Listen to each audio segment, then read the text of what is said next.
Los antiguos, Cristo debe ser exaltado en su iglesia. Como ya leímos en Mateo capítulo 16, versículo 18, Jesús dice que Él va a establecer su iglesia y las puertas del Hades no prevalecerán contra ella.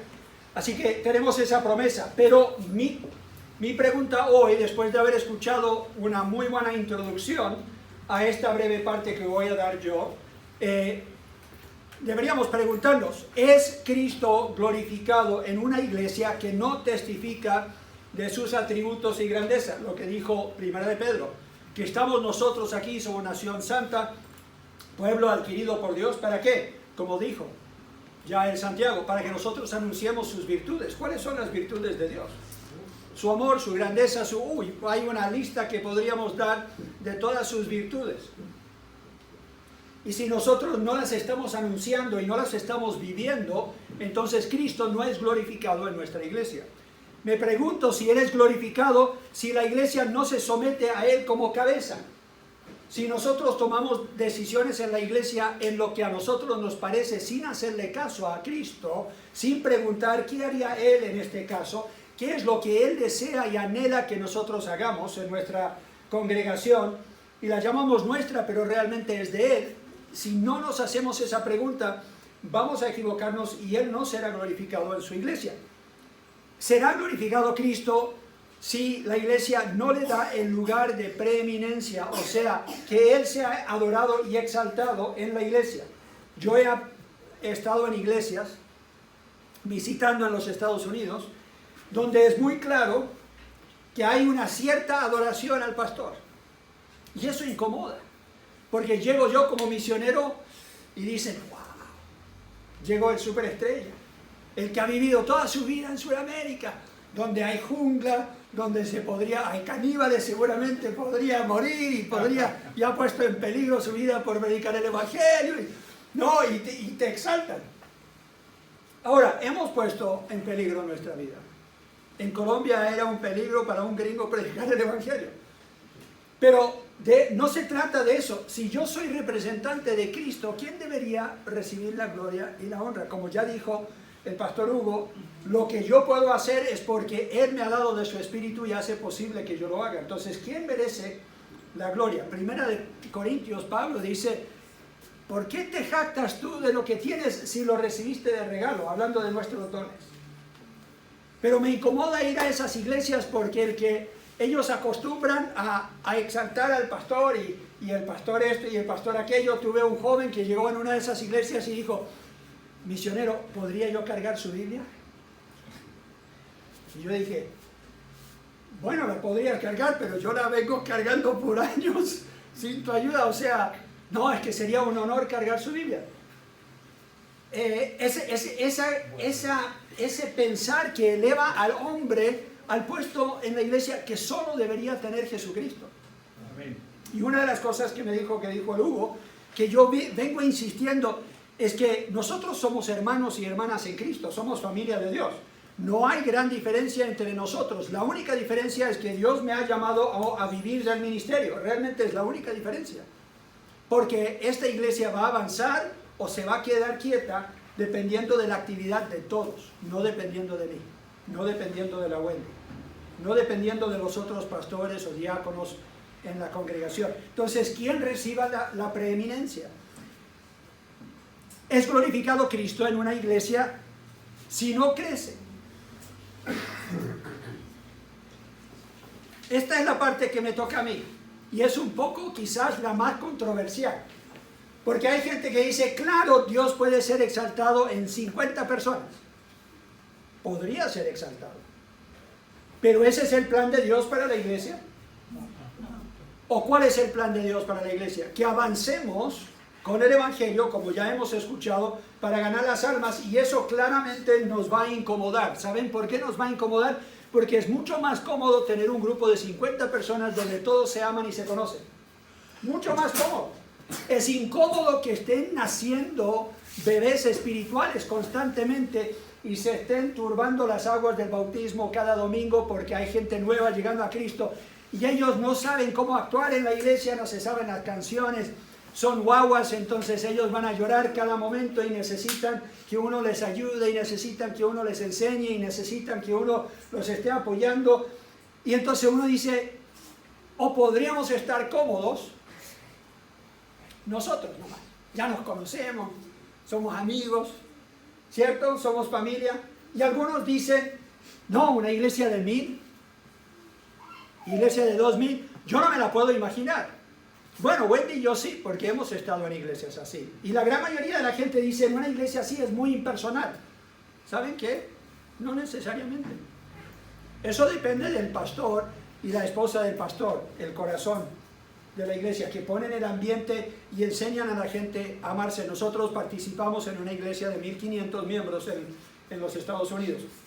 Yo era pastor número 6.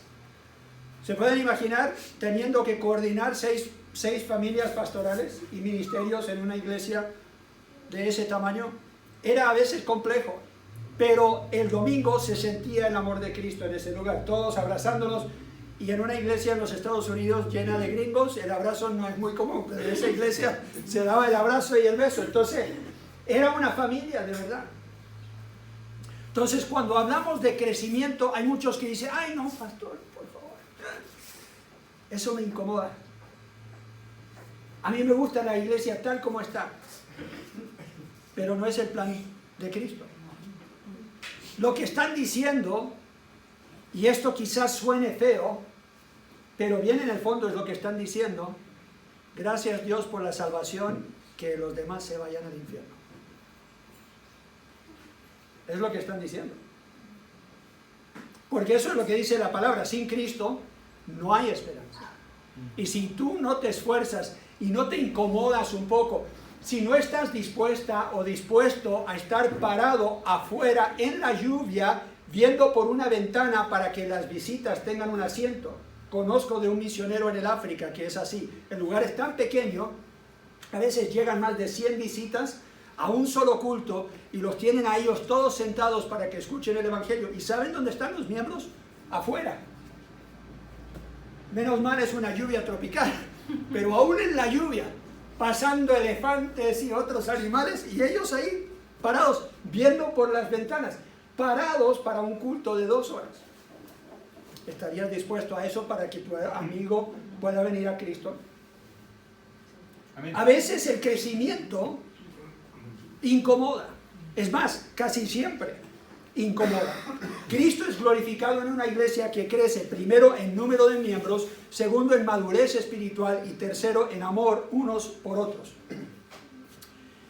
Primeramente vamos a ver en Números, Hechos capítulo 2 y versículo 41 en sus Biblias. Bueno, lo tengo aquí. Dice, así que los que recibieron su palabra fueron bautizados y se añadieron aquel día como que... Ya, ¿se pueden imaginar? ¿Dónde vas a encontrar estacionamiento para 3000 personas? Pero ¿saben qué? Si mañana 3000 personas llegaran a Cristo en este lugar, Cristo sería glorificado. Amén. Porque ¿qué dirían? Eso tuvo que ser Dios, ¿sí o no? Eso no puede ser obra de hombres, eso tuvo que ser Dios. Y es exactamente lo que sucedió en Jerusalén en ese tiempo, una ciudad grande, llegan 3000 a Cristo y la gente notó eso. Así que Él es glorificado cuando hay crecimiento radical en una iglesia. Y no nos podemos conformar con 10 personas al año que sean bautizados. Yo he publicado en Facebook que bautizamos 9 o 10, ¿cuántos fueron? 10 personas el otro día. Y todos celebrando y felices. Y yo dije, no hay nada. Es una gota del océano. Con la cantidad de gente que hoy día va a morir y van a despertar en el infierno. ¿Entienden eso? Ahora, no es que yo estoy menospreciando esos 10. Yo alabo cada uno que llega. Yo celebro a Dios y alabo lo que Él está haciendo en vidas cuando Él rescata a alguien de esa vida, de ese estilo de vida. Pero aún 3000 personas, Dios no dijo ahí, ya entonces, ahora tranquilos. ¿Qué hicieron? Salieron y siguieron ¿qué? Siguieron esparciendo el Evangelio por todas partes. Ellos no se quedaron cómodos con 3000 personas. Cristo es glorificado en una iglesia que crece en números Dice, y perseveraban en la doctrina de los apóstoles, en la comunión unos con otros, en el partimiento del pan y en las oraciones. O sea, 3,000 personas, todos juntos, haciendo estas mismas cosas, creciendo en el Señor. Como ya dijo Santiago, muchos de ellos eran judíos, ya tenían algo de conocimiento de las Escrituras, solo tenían que aceptar a Cristo como Salvador personal, pero ellos eran fieles en doctrina, en comunión, en el partimiento de pan y en las oraciones, unos con otros. Crecen en el amor. Filipenses capítulo 1 y versículo 9 dice, y esto pido en oración, que vuestro amor abunde aún más y más en ciencia y en todo conocimiento. ¿Qué tienen que ver la ciencia y el conocimiento con el amor?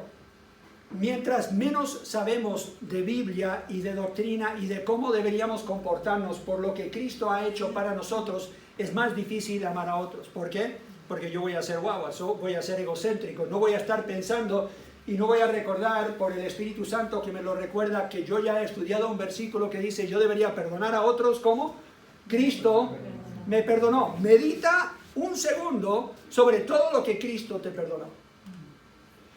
Así tenemos nosotros que perdonar a otros. Ese es el verdadero amor en la iglesia. ¿Qué ha hecho Cristo por nosotros? Nos ha dado una vida eterna para siempre. Todo lo que nosotros necesitamos, Él lo suple. Como dijo el Hugo, Él mantiene el universo funcionando por su poder.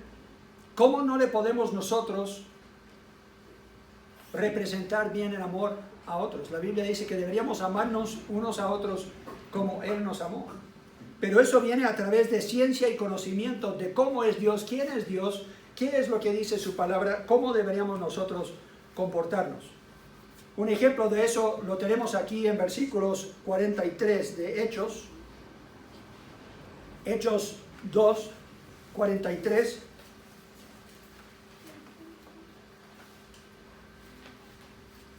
Al 47 vemos una iglesia generosa. No sé si han escuchado, probablemente lo saben ya, el dicho que dice, uno puede dar sin amar, pero no puede amar sin dar. Porque si amas, vas a dar. Y dice, y sobrevino temor a toda persona, y muchas maravillas y señales eran hechas por los apóstoles. Todos los que habían creído estaban juntos y tenían en común todas las cosas, y vendían sus propiedades y sus bienes, y los repartían a todos según la necesidad de cada uno. ¿Por qué había necesidad? Porque cuando se hicieron cristianos comenzó la persecución. Y cuando comenzó la persecución romana, muchos perdieron sus negocios, perdieron sus casas, perdieron todo. Y habían personas con gran necesidad. Entonces los que tenían algo de dinero o una propiedad, la vendieron y repartieron entre todos para cubrir esas necesidades. Dice versículo 46, y perseverando unánimes cada día en el templo, y partiendo el pan en las casas, comían juntos con alegría y sencillez de corazón. Y el pueblo de Dios dijo, amén. Vamos a comer hoy, ¿ven? Es bíblico. Comían juntos con alegría y sencillez de corazón, alabando a Dios y teniendo favor con todo el pueblo, y el Señor añadía cada día a la iglesia los que habían de ser salvos. ¿Quién añadía? El Señor. ¿Y quién trabajaba? Ellos. ¿Quién hace la obra? Dios. Pero no la va a hacer sin nosotros. No deberíamos intentarla sin Dios, eso sí. Pero tampoco nos podemos quedar con los brazos cruzados esperando que pasen por la puerta. Nuestro pasaje lema, podríamos decir, de nuestra iglesia. Si ustedes quieren saber cuál es el corazón de nuestra iglesia, lo que nosotros queremos hacer o lo que queremos alcanzar, la meta que tenemos para nuestra iglesia, lo pueden encontrar en Efesios 4 y versículo 11. Lo he predicado muchas veces, quizás se cansen de escucharlo, ojalá no. Pero en Efesios 4 tenemos un muy buen modelo de cómo debería funcionar una iglesia para crecer numéricamente, para crecer espiritualmente y para crecer en amor. Esas palabras las van a ver aquí en este pasaje. Dice versículo 11, y él mismo, hablando de Cristo, constituyó a unos apóstoles, o sea, misioneros, a otros profetas, predicadores, a otros evangelistas, los que salen a predicar el evangelio, a otros pastores y maestros, los que administran y cuidan de ovejas, enseñándoles la palabra de Dios, a fin de perfeccionar a los santos para la obra del ministerio, o sea, ustedes, perfeccionándolos a ustedes para que hagan ustedes la obra del ministerio. En muchas iglesias, ¿quién hace la obra? El pastor, o los pastores, o en algunos casos los pastores y los diáconos, pero nadie más. Los demás son espectadores, llegan, cantan, sí, alaban, dan una ofrenda, y es como dicen, ya, yo voy a pagarle al pastor para que él haga la obra y yo me pueda ir a la casa y ver el partido. No es así. ¿Qué dicen? Nosotros estamos aquí para enseñarles a ustedes cómo hacer la obra. ¿Con qué fin? Para la edificación del cuerpo de Cristo. Ya lo vimos en el pasaje que nos dio el pastor Hugo, que Él es la cabeza de un cuerpo. Por eso todos deberíamos funcionar como un solo cuerpo. Hasta que todos lleguemos, o sea, no quede ni uno atrás, hasta que todos lleguemos a la unidad de la fe y el conocimiento del Hijo de Dios, a un varón perfecto, o sea, maduro, a la medida de la estatura de la plenitud de Cristo. ¿Con quién te vas a comparar? Con Cristo. Para que ya no seamos niños fluctuantes, llevados por doquiera de todo viento de doctrina, por estratagema de hombres que para engañar emplean con astucia las artimañas del error. Hay gente que llega y a veces llegan, tienen poco tiempo en el Evangelio y llegan y dicen, pastor, estuve leyendo mi horóscopo el otro día y estoy muy preocupada. Sí, nos reímos, pero hay gente que lee eso y no duerme. Y yo le digo, ¿confías en eso o confías en el Todopoderoso? La Biblia dice, si Dios es por ti, ¿quién contra ti? Pero como ellos se criaron con una abuelita y una mamá y una tía y una vecina que todos se leían el horóscopo y se preocupaban por lo que decía o se animaban por lo que decía, entonces ellos lo tienen pero bien arraigado, incorporado en su vida.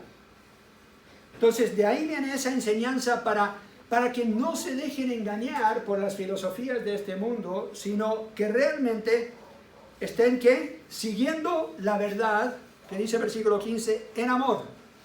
Crezcamos en todo en aquel que es la cabeza. Vuelve a apuntar ¿a quién? A Cristo. Mi enfoque debe ser Cristo, debo compararme con Cristo, Él debería ser el exaltado. De quien todo el cuerpo, bien concertado, versículo 16, y unido entre sí por todas las coyunturas que se ayudan mutuamente. ¿Se ayudan cómo? ¿Tú me ayudas? Yo te ayudo. Yo he aprendido de mis diáconos, del Hugo, de la Marcela, de la Wendy, de ustedes. Espero que no sea solamente una sola vía, sea doble vía. Que se ayudan mutuamente según la actividad propia de cada miembro. Que no se quede uno atrás. Cada uno tiene algo que hacer. Recibe su crecimiento. Estamos hablando de crecimiento. Recibe su crecimiento para ir edificándose en amor. Cristo será glorificado en la iglesia si crece numéricamente. Será glorificado si crece espiritualmente. Será glorificado si ellos crecen en amor.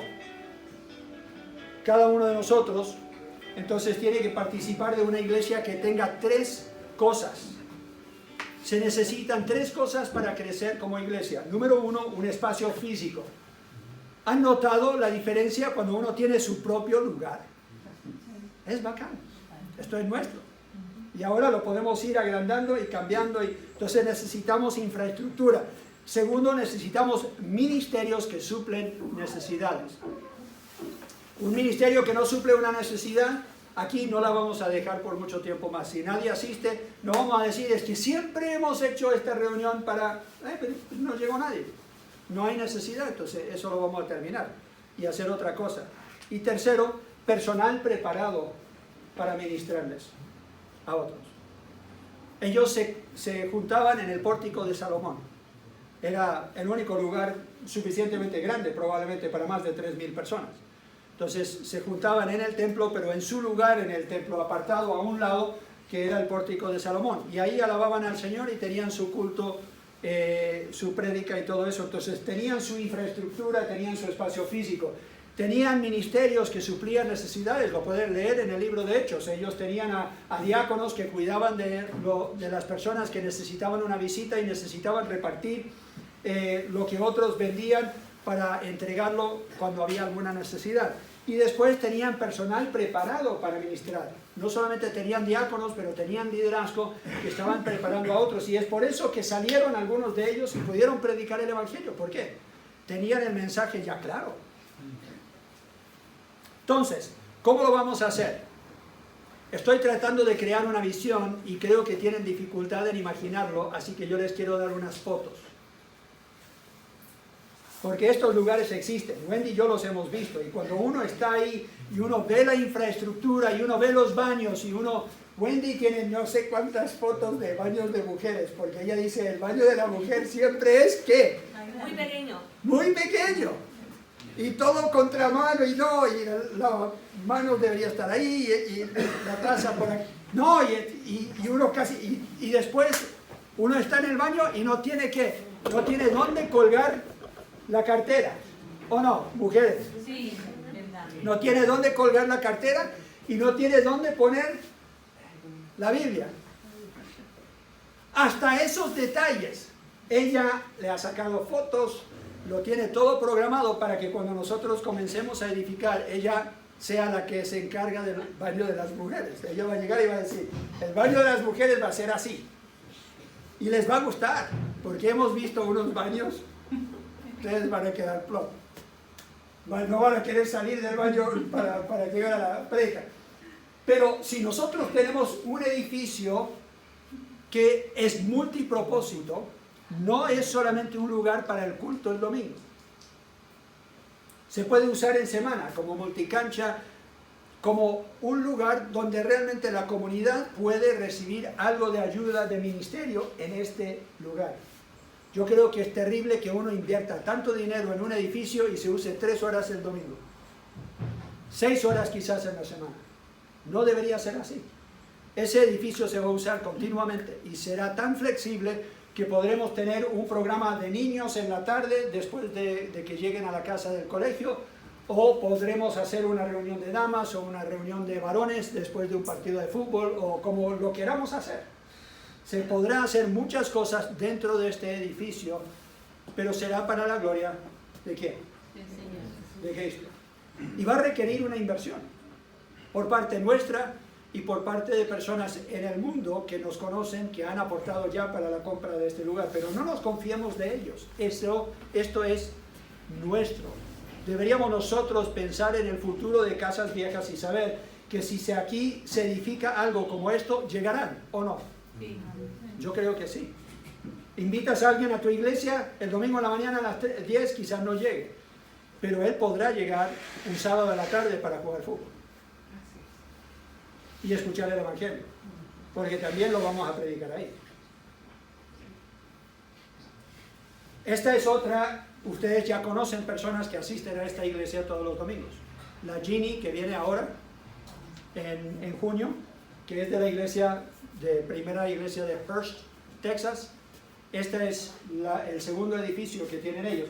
Pueden ver ahí las canchas de básquet, tienen un sistema para subirlos y en semana los bajan y ahí se juega básquetbol, se juega vóley, se juega fútbol, un montón de otras cosas, y por eso tienen las sillas que se pueden sacar y se puede agrandar el espacio o achicarlo con estas paredes que permiten aquí a los lados tener grupos pequeños. Entonces, antes de la prédica, también ese espacio se usa para que todos se sientan y tengan una escuela dominical. Entonces, hay una escuela dominical y después otras partes del edificio llegan otras personas de otras clases y ahí después llegan todos al culto central. Pero es un edificio que se está usando toda la semana, porque justo al lado hay un colegio. Y el colegio viene y usa este recinto y oyen el Evangelio. Así que esta es la infraestructura por la cual nosotros estamos orando. Es la visión que tenemos para ponerla de esa pared hacia allá y lo largo de esta propiedad. El único problema es que lo que yo tengo de medidas para el espacio por ahora solo caben más o menos 500 personas. Y eso es demasiado chico. Pero será el comienzo. Cuando estábamos hablando con la dueña de la propiedad y recién le habíamos extendido la mano para decir vamos a comprar el terreno, ni siquiera habíamos firmado nada. ¿Saben lo que estaba haciendo Wendy? Mirando para el lado. Sí, ella es pati cortita, entonces se tenía que... tratando de ver al lado. Y yo dije, ¿qué estás mirando? Ella dijo, está muy buena la propiedad del lado. Y yo dije, ni siquiera hemos pagado ni un peso para esta propiedad y ya estás mirando al lado. Sí, y ella dijo, y al otro lado también hay una buena propiedad. Pero esa es la clase de fe que tenemos que tener. Porque no es solamente un slogan que nosotros digamos, Casas Viejas será para Cristo. ¿Se pueden imaginar el impacto que tendría en Santiago si este sector de la ciudad se conociera como el sector cristiano de Santiago, región metropolitana? Amén. ¿Se pueden imaginar el impacto? Enorme. Dios lo puede hacer, Amén. nos puede usar. ¿Han captado la visión? Después tenemos que tener ministerios. Esos ministerios se hacen posible por gente preparada. ¿Cuáles son algunos de estos ministerios? Ministerio para los niños. Ese es el futuro de la iglesia. Ministerio de jóvenes, también el futuro de la iglesia. Algunos de la tercera edad dirán, ¿y? Ya, lo juntamos también. Lo de la tercera edad. La sabiduría de la iglesia. Exactamente, la sabiduría de la iglesia. Gracias. Estaba buscando algo y no lo encontraba, así que tengo ahí mi mano derecha que me ayuda. Entonces aquí ven grupos en casas, grupos pequeños que hacen que no se pierda, por más que la iglesia crezca, no se va a perder ese sentir de un hogar, de que yo soy parte de una familia y que la gente me conoce y saben cuáles son mis peticiones de oración y nos apoyamos cuando hay algo terrible que suceda en mi vida o algo fenomenal, celebran conmigo. Entonces necesitamos ministerios como para campamentos y otras, y para tener esos ministerios tenemos que tener gente preparada. Ahora, ustedes ya han visto que aquí Wendy y yo no somos celosos en cuanto a nuestra posición de liderazgo. A mí me encantaría que tuviéramos 6 predicadores que se puedan turnar.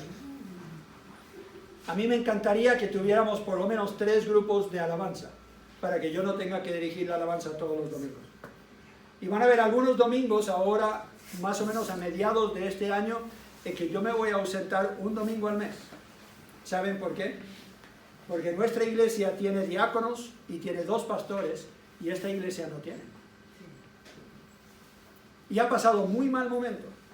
Entonces yo con algunos otros pastores nos estamos turnando para ayudar a esta congregación a pasar este mal momento. Entonces, un domingo al mes, yo les he dicho, yo los voy a ayudar. ¿Por qué? Porque ya hemos preparado gente, y ustedes los han visto hoy, que pueden enseñar y predicar. Y si Dios te ha dado a ti ese don, es un pecado no usarlo en la iglesia. Es un pecado. Así que no pienses, no, es que yo no quiero desplazar a nadie. No, no vas a desplazar a nadie. Vas a formar parte de un equipo. Algunos de ustedes antes cantaban en la alabanza. Quizás por falta de espacio han pensado, no, está un poco estrecho, no me necesitan, te necesitamos. Entonces vamos a comenzar a hacer unos ensayos los sábados en la tarde para los que están interesados en música, tienen esa habilidad, para que uno de estos domingos ustedes me van a ver ahí alabando con los demás y alguien más se estará dirigiendo. Porque ese es el punto de lo que nos está enseñando la palabra de Dios, que mi trabajo es prepararlos a ustedes para la obra del ministerio. Yo ya tuve un infarto, ustedes ya saben, la mayoría. Después del infarto, hablamos Hugo, yo, Wendy y Marcela, y nos preguntamos, ¿qué hubiera sucedido con la iglesia si yo me muero? ¿Lo han pensado? ¿Saben lo que deberían hacer? Seguir como si yo no me hubiera muerto. Entiérrenme y tengan un culto de celebración, porque yo estoy con el Señor. No debería haber un retraso en nada, no debería nadie cuestionar, uy, ¿podrá existir la iglesia? Yo no soy indispensable, ya hemos visto. ¿Quién debe tener la gloria en este lugar? Cristo. ¿Quién es el que da dones a sus miembros en su cuerpo? Cristo, por su Espíritu. Así que cada uno de nosotros tiene un rol. Y yo te invito a ser parte de esta visión. No solo de extendernos para tener un sitio multipropósito, no solamente dar una ofrenda o orar, pero participar de acuerdo a tus dones. ¿No sabes cuáles son tus dones? Hablemoslo. Tenemos un test que quizás te pueda ayudar. Vamos a hablar de los dones y mostrarte probablemente dónde está Dios obrando en tu vida para que tú puedas aportar algo a la iglesia. Oremos.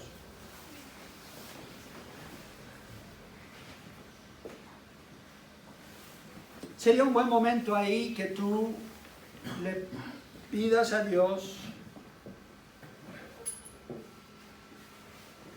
que te ayude a participar de esta congregación, si es tu deseo.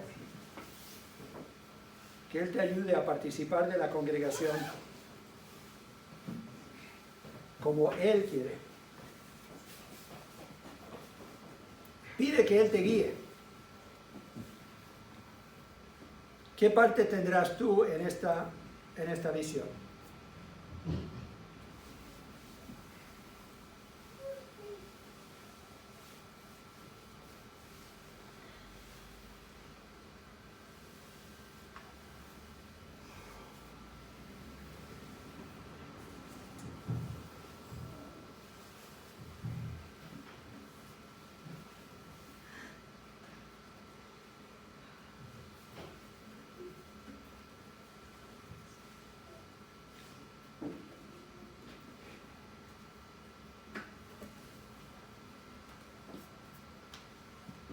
Padre Celestial, yo creo con todo mi corazón que la visión que me has dado, que nos has dado, porque más de uno lo comparte, es tu visión para nuestra iglesia. Es bíblica, es práctica. Yo pido, Señor, que nos llenes de la pasión que tienes tú por tu iglesia, que nos llenes de esa pasión que tienes tú por las almas perdidas.